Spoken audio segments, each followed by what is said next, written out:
Appearance on Dion's Daily Dose does not imply endorsement from or by any candidate or guest. The views, thoughts, and opinions expressed by Dion Bergeron or Dion's Daily Dose are his own and do not represent the views, thoughts, and opinions of any guest. Material and information presented is for general information purposes only.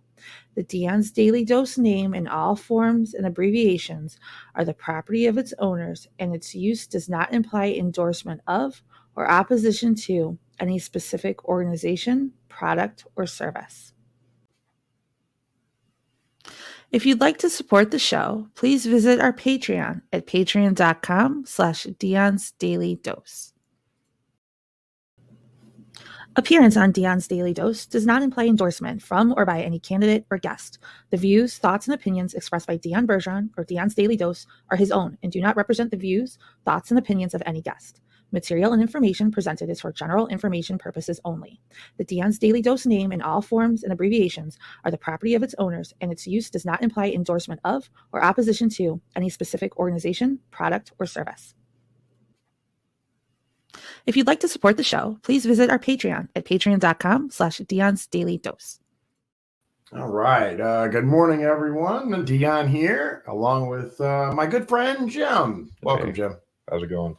Good, man. So we're just going to get into it. We're a couple minutes late. I forgot to update the graphic, but, you know, it happens. It's stupid o'clock in the morning, man. What do you want from me? I know 8 o'clock may not seem stupid o'clock, but you know me, I'm night shift, man. Always been. This is like my afternoon. You're right. Yeah, you're just getting off of work. I'm just crawling my lazy ass out of bed. So how's it going, man? Oh, I mean, not too bad. Yeah. You know, pretty decent day. You know, actually got to pull the motorcycle out and ride to work. Finally having a tiny bit of decent weather, at least for, you know, a day or two at a time for what that's worth. But so the subject for today, the topic for today is the 3% from your motorcycle club. First, the club that you're a part of is called Patriotic Few. We talked about them briefly during the kind of premiere episode of Coffee. Right, just a little bit of backstory there. Yeah. But you guys are you have on your gear a 3%er organization. So a lot of the people that see that, probably not a lot, but some people who see that, especially with the media being how the media is, there's some scare tactics out there about what 3% means and all of that. Well, and we'll touch on that for a second. Yeah. Unfortunately, not all of it is just, media scare tactics. The 3% movement nationally, not for us, but just in general, was started back in like 2008, online on social media, whatever, which really kind of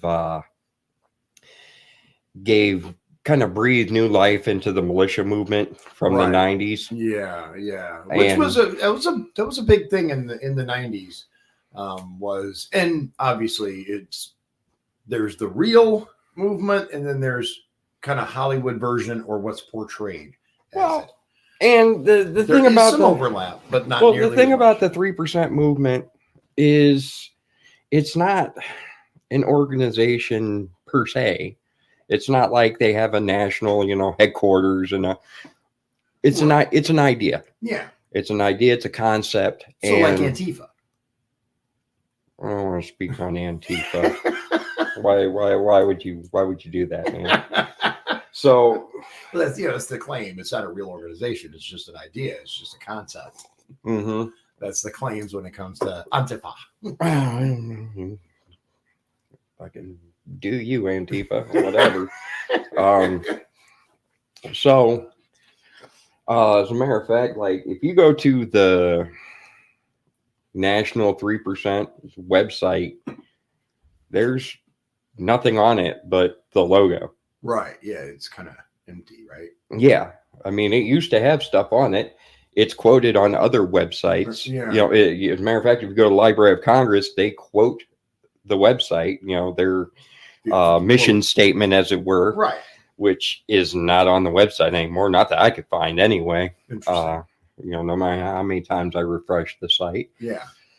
But yeah, it's really it's an idea, and people have taken that idea, Right.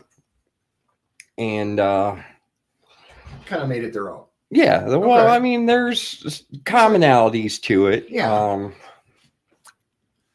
But just like anything, I mean, you start with a common core concept, and then for every person, it's a little different. I mean, let's look at religion just briefly. Christianity has how many forms? Right. I mean, well, and the problem with the 3% movement from its inception was theoretically the concept was sound, but in practice it was misguided. Okay. Like I said, it breathed new life into the whole militia movement. But the 3%, as they like to put forth on that, and a lot of people like to practice it, really to me seems like putting the cart before the horse. Okay. You're ready to go to war. Yeah. For independence, freedom, liberty, whatever you want to rally behind. Right. And I'm all for all of that. Okay. However, you're already loading up your guns and getting ready to fight, this tyrannical government. Okay.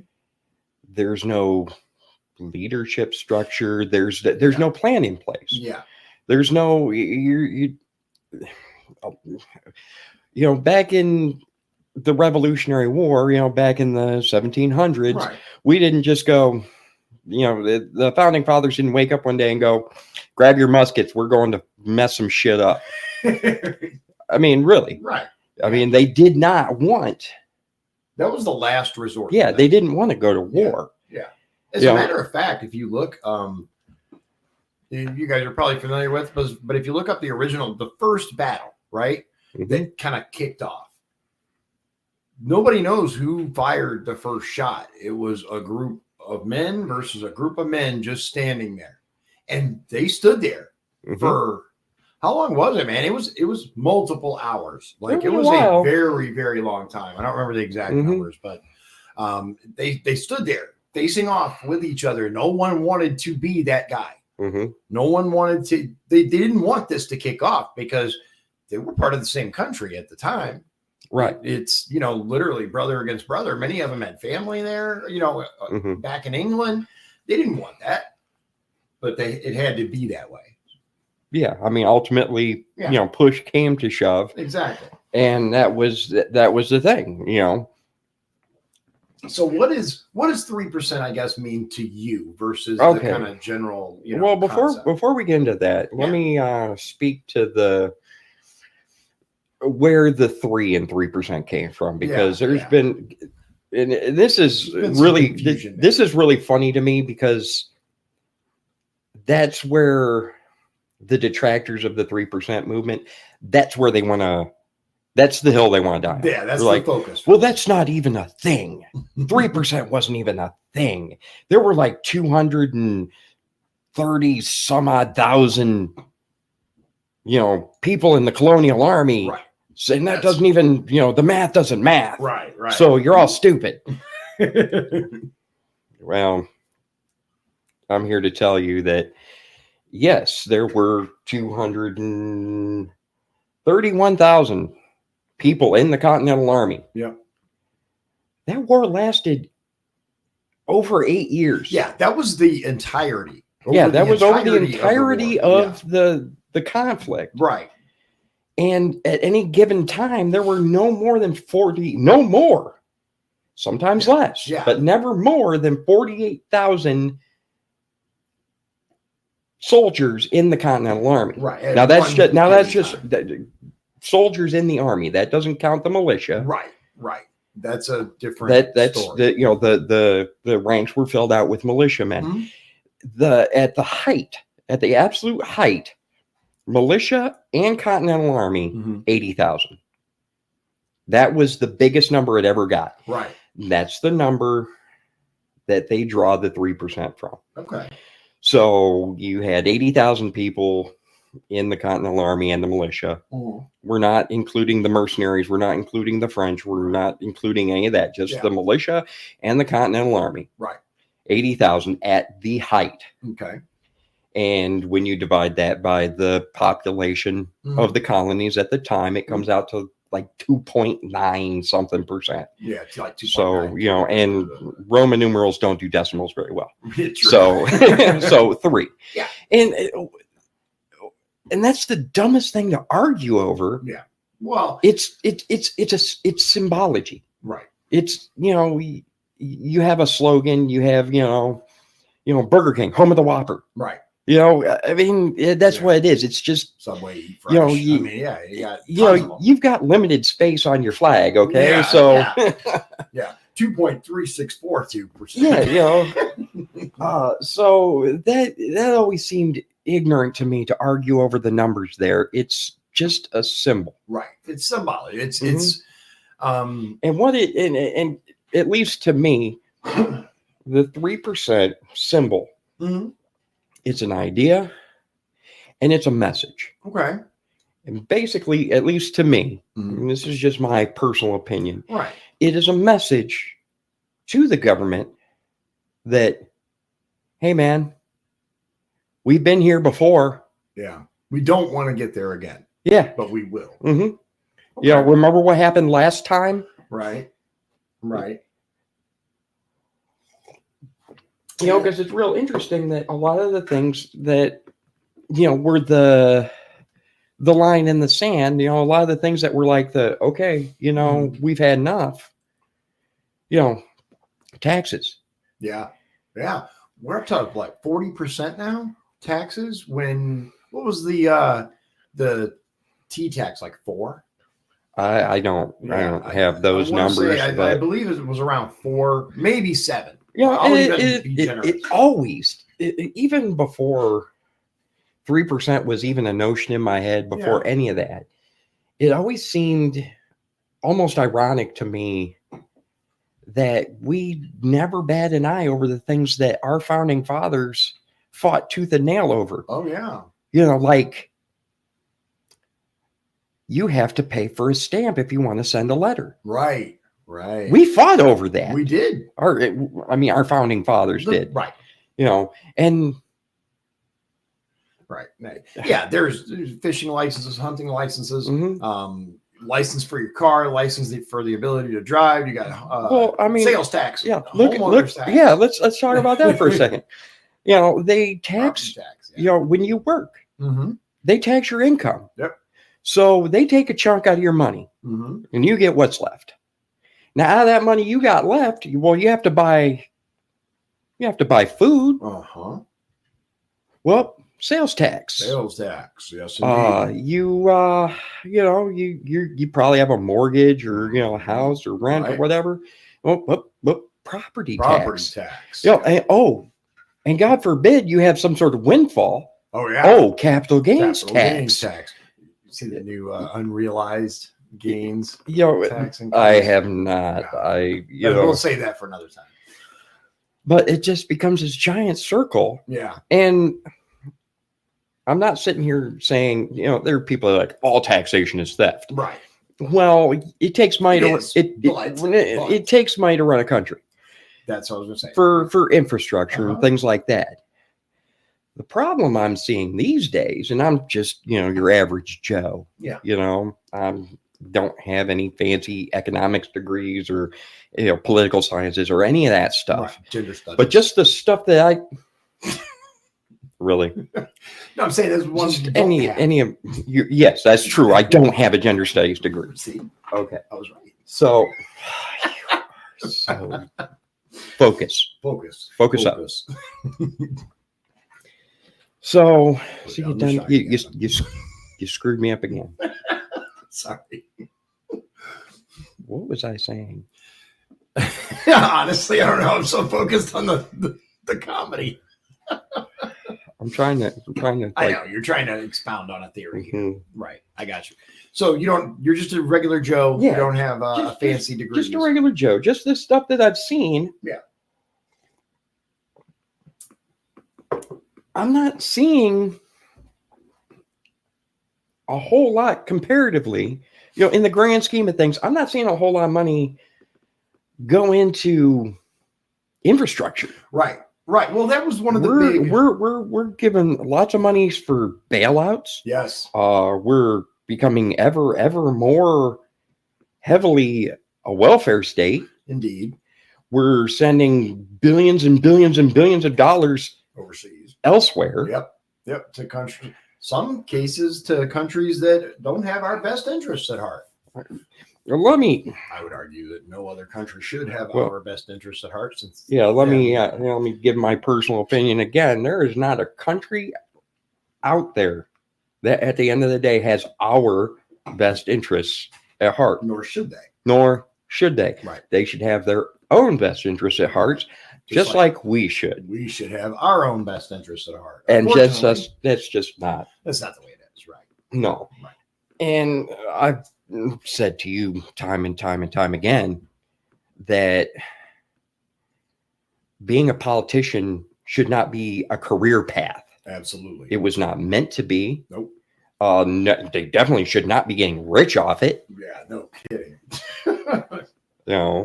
That's why I'm far more worried about the ones who get into politics and then become rich than the ones who are rich already and go into politics. Right. And the rich don't think like we do. They simply don't, because they grew up very differently. When you don't have to watch your parents struggle. I understand that's a generalization. It is, but it's generally true. Right. But as a generalization, they don't worry about the same things we worry about. Right. And it's not a slam. I know people who have worked very, very hard in order to, have a secure financial future. Right. But when you're brought up in, especially generational wealth, you're brought up in a very, for example, Trump, some of the other well-known, truly rich people. I'm not talking, they made $1 million with their local business. Yeah. I'm talking hundreds of millions, if not multi-billions. Yeah. Well, we talk about the generational wealth. What was that thing a few years back that they were trying to use as a legal defense? What do they call it? Affluenza? Affluenza. Yeah. No, he doesn't understand because he's never had to interact with the poors. Right.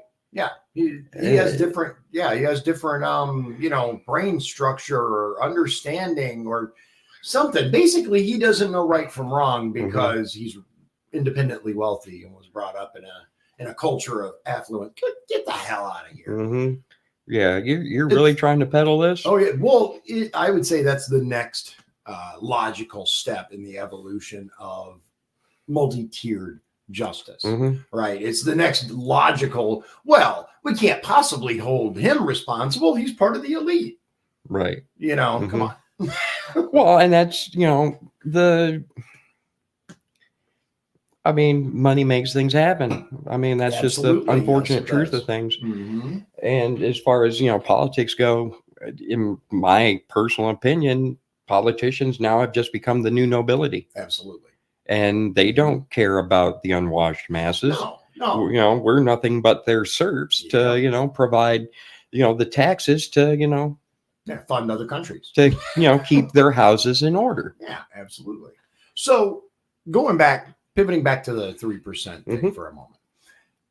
So to you, ultimately, it represents a warning shot, or not even a shot, like a warning flare to the government. More like a reminder. Okay. All right. More like a reminder. You guys have been, running around doing your thing. We've been letting it slide. So do you guys have like a compound that has like razor wire and machine gun turrets and I only wish lasers? No, we don't have anything Sharks like that. With freaking laser it's beams. not we don't run around doing drills. We don't paint our faces up in grease paint or anything like that. We take care of forgotten veterans. Yeah. Yeah, You know, that's which you touched on very briefly before, and we won't hijack this episode with it, but I really would like to get in another time to all the things that you guys do for the veterans around this area. And like we mentioned during the premiere, there's not many services around here. Not around they here, exist, no. but there's not many compared to some other areas, even nearby us, but just out of reach. So 3%. It's gotten kind of a bum rap with kind of the legacy media. There's a lot of scare tactics. And like you briefly mentioned, it's not entirely unwarranted. Right. So let's talk about that for a minute. Okay. I've noticed there's a distinction because like our organization, our, Patriot View. Yep. It was started in Texas by combat veterans. Yeah. They looked around, they didn't like what they saw. And they decided to get together, make this organization, help veterans, they decided to be a 3% organization. Right. Are they a militia? No. Right. But, I've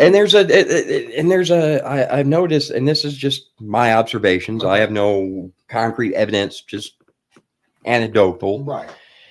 That 3% seems to mean something a little different to a veteran, especially a combat veteran. Okay. Yeah, touch on that for a minute. And just your average person who's like, we pay too much in taxes and the government's corrupt and right.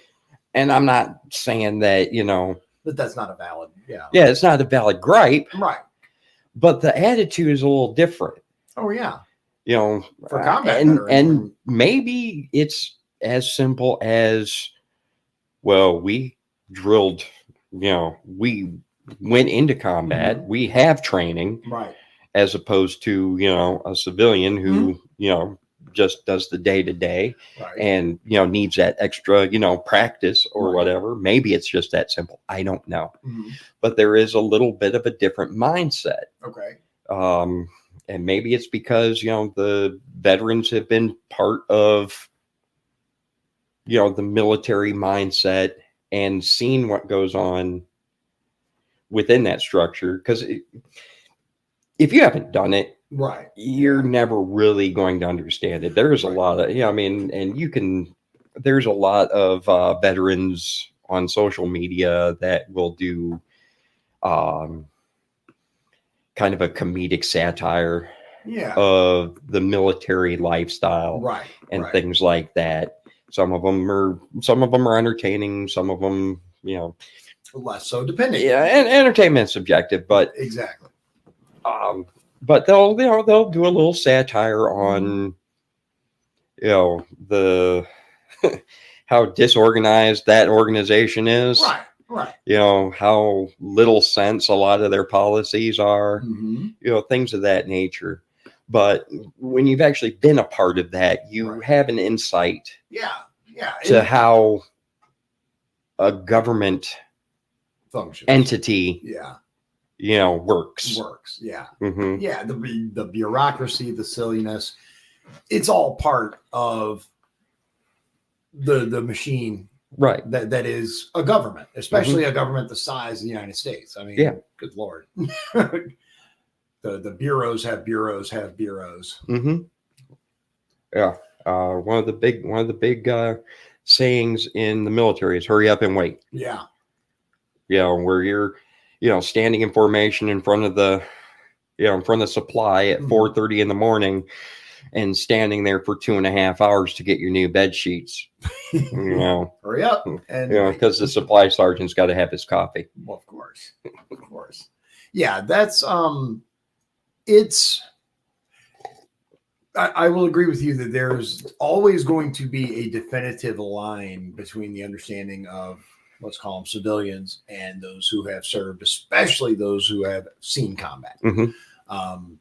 I can imagine, as the longtime listeners know, I was never in the military, but I have the utmost respect for those who were. But I can never truly understand the things that those who have been in the military can Mhm. understand.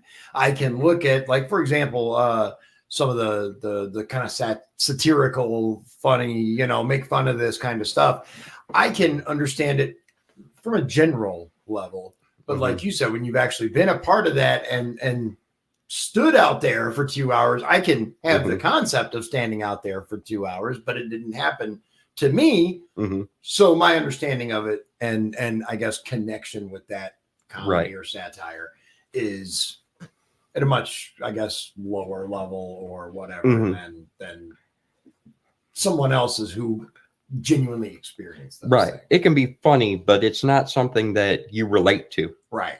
Whereas somebody who's in can relate to that. It's like, oh yeah, that happens all the time. Yeah, just like trucking memes, right? If you've been a trucker, they make, you feel it rather than just get that chuckle when you look at it. You're like, oh yeah, I remember that, or whatever. If you know, you know. Exactly. Yep. If you know, you know. So the whole, I guess the main question is, like you said, there's no real organizational structure. There's no like we don't report to Bob. Right. Bob isn't our sergeant who then reports to Doug. Right. There's none of that. There's none of that. It's simply a concept that represents an ideal that represents. Right. And what any particular organization that flies that, particular flag, does with it, that's theirs and theirs alone. So what about the argument that says, well, since there's this negative stigma associated with this already, why don't you guys use something else or do something else? So you can avoid the negative stigma, because let's face it, in many instances, motorcycle clubs have their own negative stigma. So you guys are, kind of piling it on. What's your answer to that? I mean, go ahead and pile it on. We can carry a lot. Okay. Right. That's just that simple. Right. I mean, it's something that, we believe in. The concept is something that we believe in. Okay. The motorcycle culture is something that we believe in. Right. Whether you love it or hate it, that's who we are. Yeah. I mean, it's just that simple. And why should we change what we think? Because, oh, well, I don't like that. Yeah. Or because a few people did some stupid stuff. Right. Because anytime you have anything, people are going to do stupid stuff. Yeah. It just like exists. Mostly peaceful protests. Right. Exactly. Like I said, man, you guys could be the Midwest Antifa. No. I'm kidding. No, thank you. No, thank you. All right. Yeah. So what do you think, or I should say, what do you recommend for those who want to learn, like what 3% actually means, or at least if they were to learn, does this represent my feelings, or is this something I should feel strongly about, or is it just something I should look at and go, and move on? Like, what would you recommend resource-wise? There's not.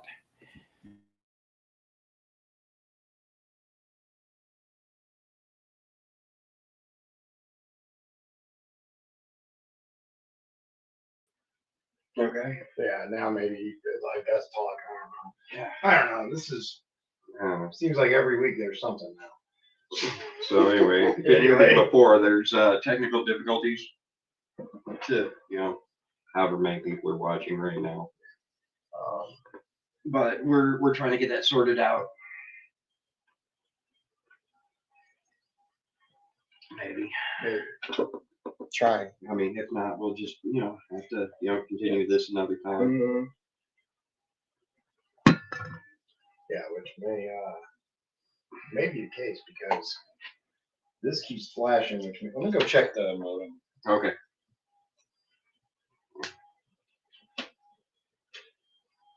This is what happens when you cheap out on your technical staff. Right. Oh.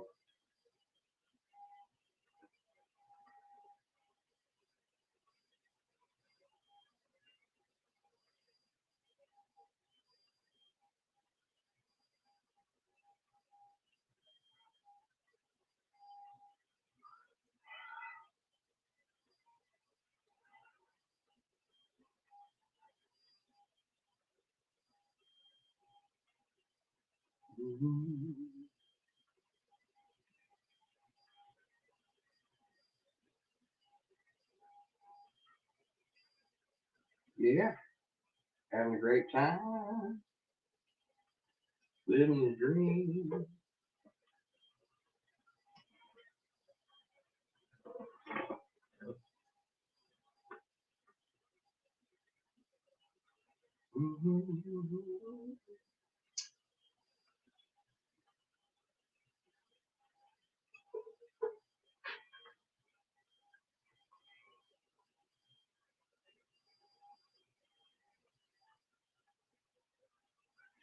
Yeah, I don't even know if we're streaming right now. I'm just kind of looking at myself in the camera.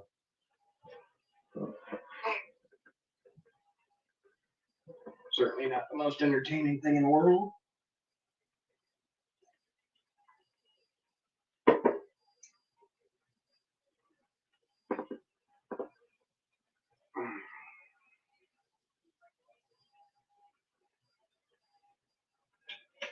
Apparently, I gotta go flip it, but I have a license. Okay, you need my help? No, I got it. Okay. Thank you, though. But I'm gonna need this in order to see. So. You need what? Oh, your glasses. Yeah. You got a flashlight? I got a flashlight. Thank you. Nope. Okay. Not anyway.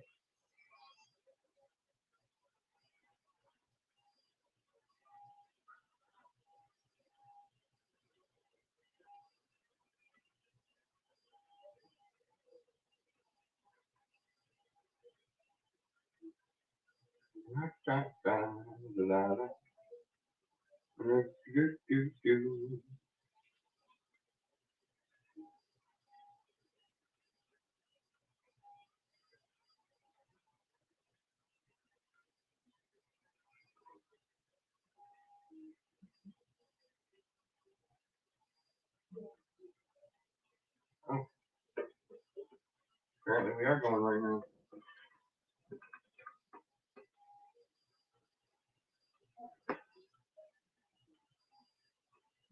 So, at any rate,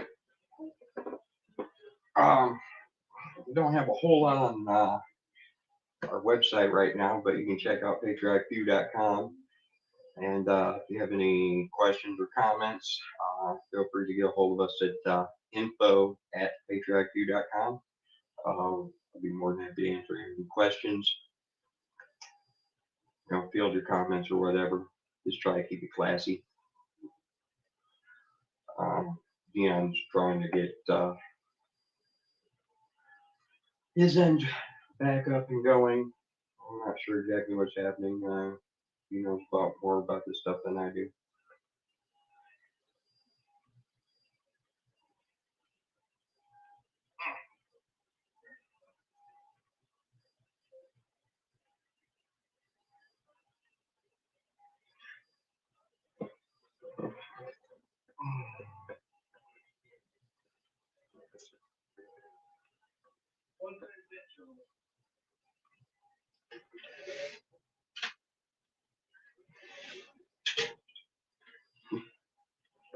Well, I'm still streaming anyway. All right. As soon as I do get it back up, you'll have to hit the mute. Right. But in the future, I'm gonna have to have like a backup source or something. Right.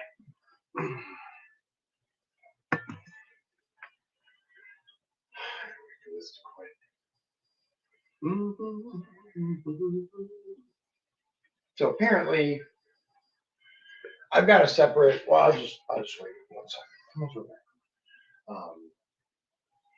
But I have a separate. I got an entire separate line for my son downstairs, right? And I guess his breaker popped, and he had gone over and flipped it, but I guess he bumped another breaker, or it popped the breaker, and he didn't notice, or something. I don't know, but. Well, things happen. There we go. All right, we're back. You bet, please. All right. There we go. All right. All right. I apologize, everyone. We had a little bit of a power glitch. Apparently, the breaker that my modem is on got flipped off. So let's just leave it there. Yeah. Well, now that I know this, I'll try to have something prepared for the interim. Right. Maybe I'll do a juggling act or something. Yeah. There you go. There you go. I'm sure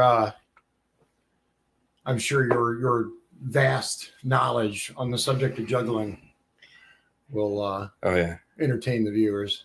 Yeah, I don't juggle. All right. So again, apologies for the this was a unique one. Every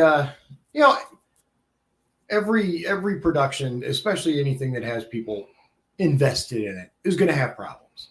Yeah. This is no exception. Oh, we've been okay. We're doing good? that thing again. Yeah. Okay.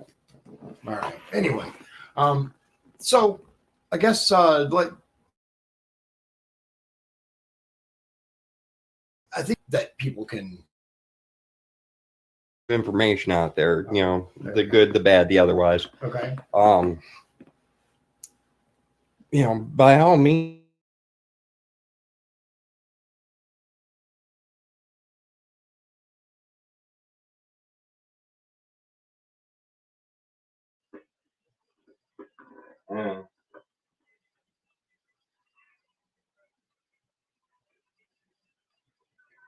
The modem's still on, so I'm not sure. Yeah, you got kicked off again. Modem's still on, so I'm not sure. Oh, I hear it.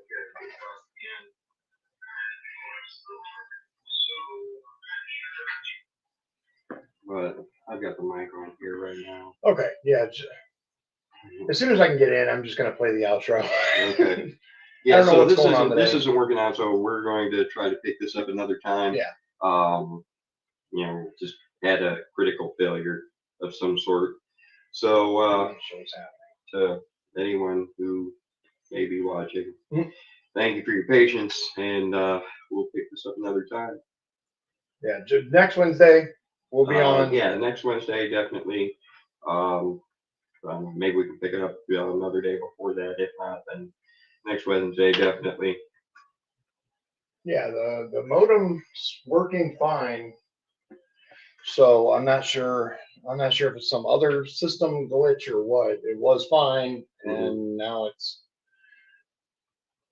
not connecting. It's saying no internet on my end, which I know we have because I just went out there and checked it. So right, some sort of technical issue that's going to take more than a few seconds to resolve. And it's showing that you're on your Wi-Fi here. So okay, that's weird. It's saying no Wi-Fi networks now. yeah, that's probably with your computer now. Yeah, that sounds like a computer issue then. All right, let me restart and see what's going on here.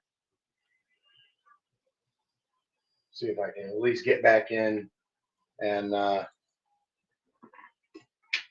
run the outro and call it.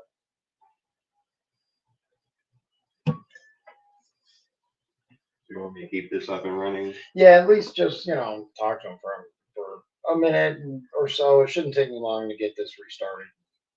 Hopefully that'll resolve the issue. Well, you're used to hoping, right?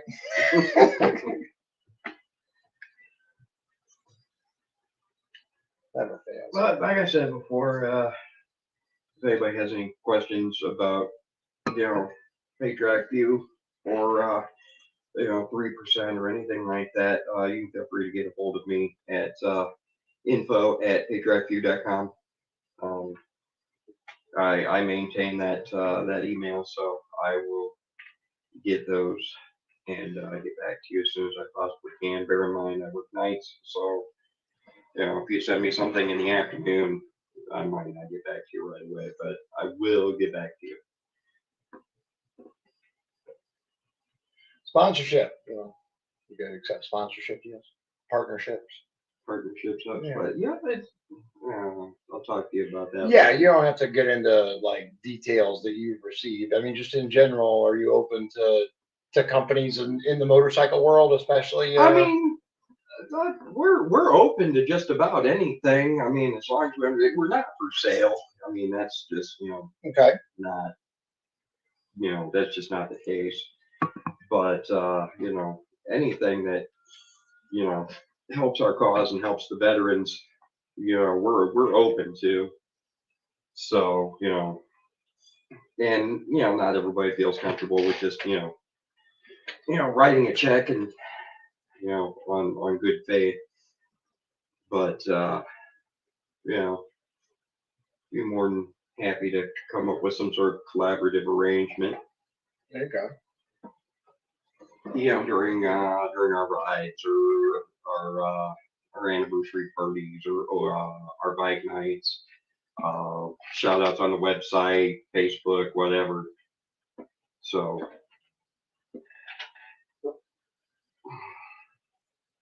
Okay.